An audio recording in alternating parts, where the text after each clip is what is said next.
Hello, my name is YMG, and I am a member of the Whimsycraft server. But more importantly, the man underneath, I am a content creator and a professional shenaniganizer. So today I want to bring you guys on a journey of how I do this all, how I record, how I edit, and everything in between. So let's get started.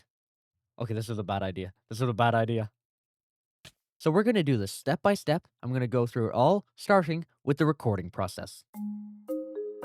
So, I record with OBS. OBS is a free software. It's very powerful, it's very good, and I would recommend it, especially for starting creators. Even professional level creators use this. Most do, actually. What we see here, this is my current Minecraft screen. This is what you would be seeing if you're looking at Minecraft. So, most of this stuff is not relevant to what you're gonna want if this is the sort of thing you want to do Minecraft. But for the best content and the best quality you could use, I would highly recommend when you're recording to use at least 1920 by 1080. That is 1080p. If you're using a computer and you're running Java Minecraft and your computer can't run these specs, so it can't run 1080p, and I run at 120 FPS, if you can't run 60 smoothly, then you're gonna need to want to get a replacement.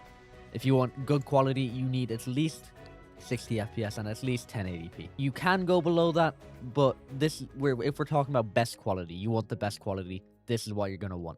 And I work at 120 FPS because it's nicer. And I could record at 4K, but there's not much difference. So that's that. In addition to that, if we go into output and encoder settings, I run at a bitrate of 8000 kbps. Now there's a reason, this is a very important thing. Have you ever watched a video where something's moving a bit too much and it starts to look really blurry and really low quality, but only in certain parts of the video? Yeah, that's to do with bitrate. Tom Scott actually made a great video explaining all this and goes into detail about how it all works and why it does what it does. It will be linked down in the description. And if you have it really low, then it's gonna look like that and it's not gonna look nice. The higher you have it, the nicer it's gonna look, but it means your video file is going to be a lot bigger. My video files are typically about 1.5 to 2 gigabytes per 5 minutes of recording, which is massive and totally unnecessary for a lot of people, but I like to do things in the most professional and highest standard way I can, and I would recommend not going over 15,000 kbps. That's completely unnecessary. Anything more than that, but I personally just recorded at 8,000. And also, just a tiny little tip, if you're recording videos,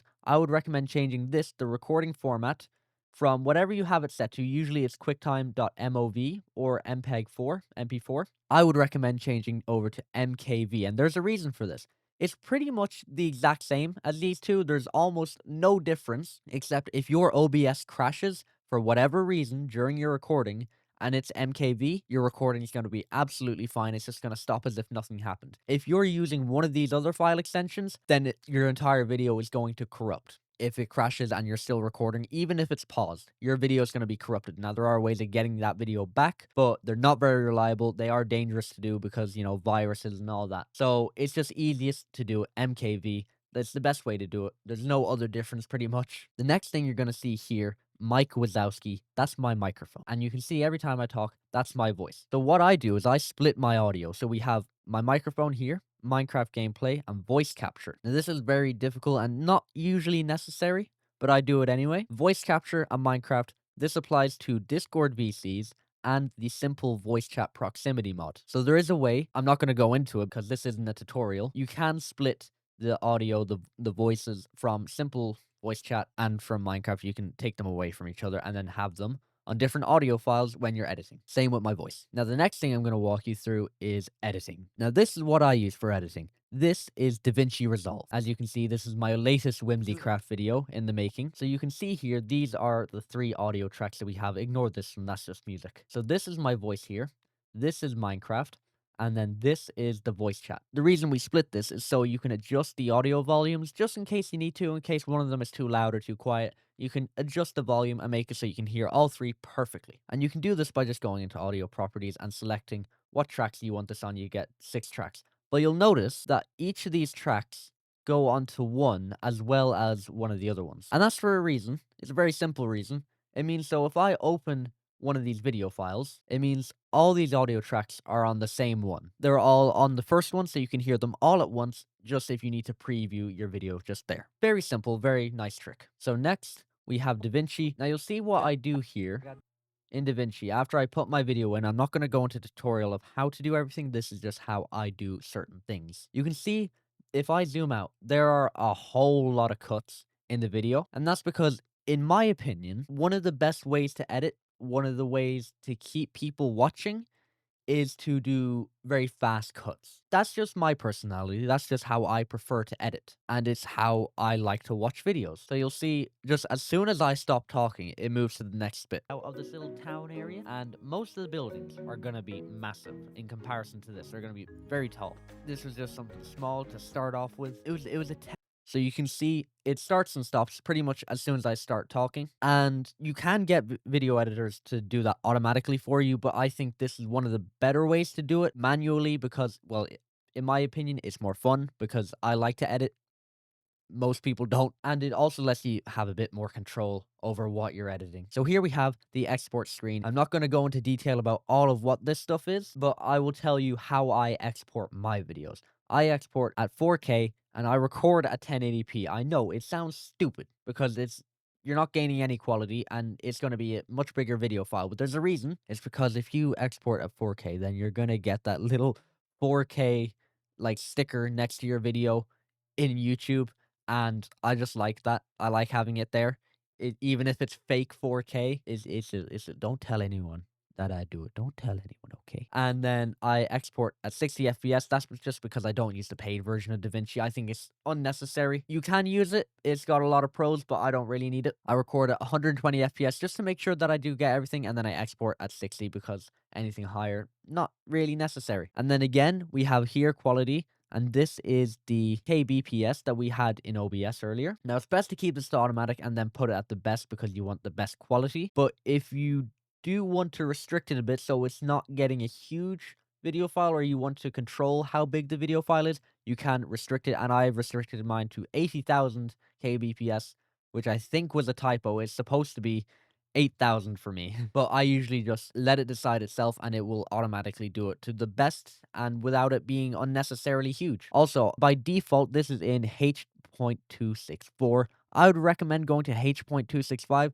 There's literally, again, not really any difference that you're going to notice, except if you're in 264, occasionally, if there's a black screen on your video, it might glitch out. Just for while that screen's on, just the duration of that screen, it might get a bit glitchy. And I found that problem gets solved with H.265. Now, I'm not professional by any means when it comes to what the difference on this sort of stuff is, or if there's a problem with doing 265 rather than 264, but this is my own experience, okay? And I found that it's not glitchy if you go to 265, and it makes absolutely no other difference. Then you render your video, and boom. I'm not going to go into detail about how I make my thumbnails because everyone makes their own thumbnails differently. There's no one right way to make the best thumbnails. There's a lot of tools out there to make them. I just personally use a software called Canva, and that's that. It's very handy for me. I use that, just very simple. You can use that. You can use whatever you want. Moving on, let's go on to the devices I use. So hi, this is my face. I know. Jump scare. I didn't mean it. I'm sorry. Please don't click off the video. So, let's start off with the obvious, the elephant in the room.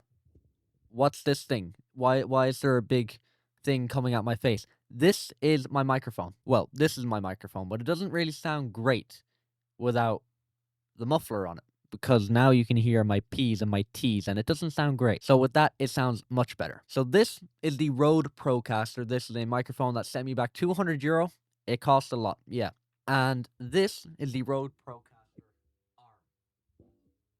mic arm. Sorry, I know you couldn't exactly hear me there. It's a bit hard to see because I can't really move my camera.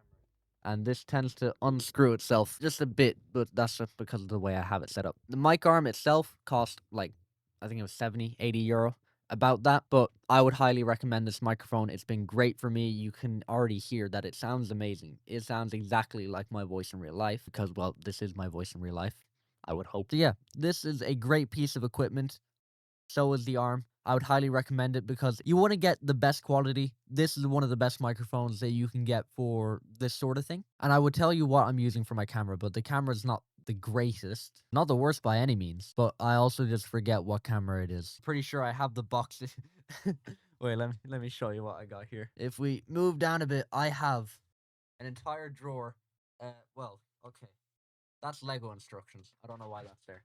But this is mostly full of of warranties and stuff like that. Now, to go along with the microphone, I have a thing called a Wave XLR, and I know what you're thinking. Has he just named an alien gun? No, this is what we call an audio interface. There's not really a great way to explain it, other than it's sort of like the way a zoom lens works on a camera. Rather than having to zoom in on your picture or video after taking it, you can zoom in sort of during it, so it sounds better. So if I turned my volume up manually in editing, it sounds very loud, and I know it's going to hurt your ears. But if I turn it up with the Wave XLR with the knob on it, it sounds very loud. Wait, I've turned the wrong knob. It sounds horrible. It's very loud, but you're not losing any audio quality. And I'll show you it. This is the Wave XLR, and I'm actually just going to put this in post. I'm just going to show you what it actually looks like if you were to buy it on a website. And that's what I use for recording. I'm not going to go into detail about my monitors or my PC because that's, you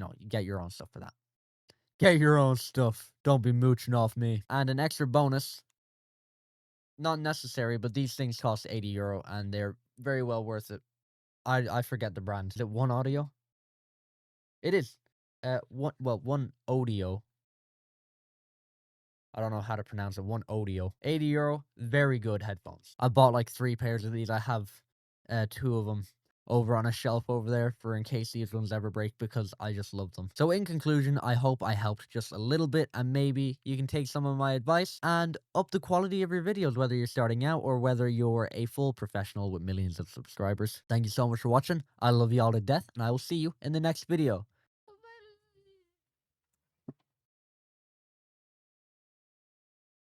I was trying to go for move out right there, but there's a shelf in the way and I banged my head.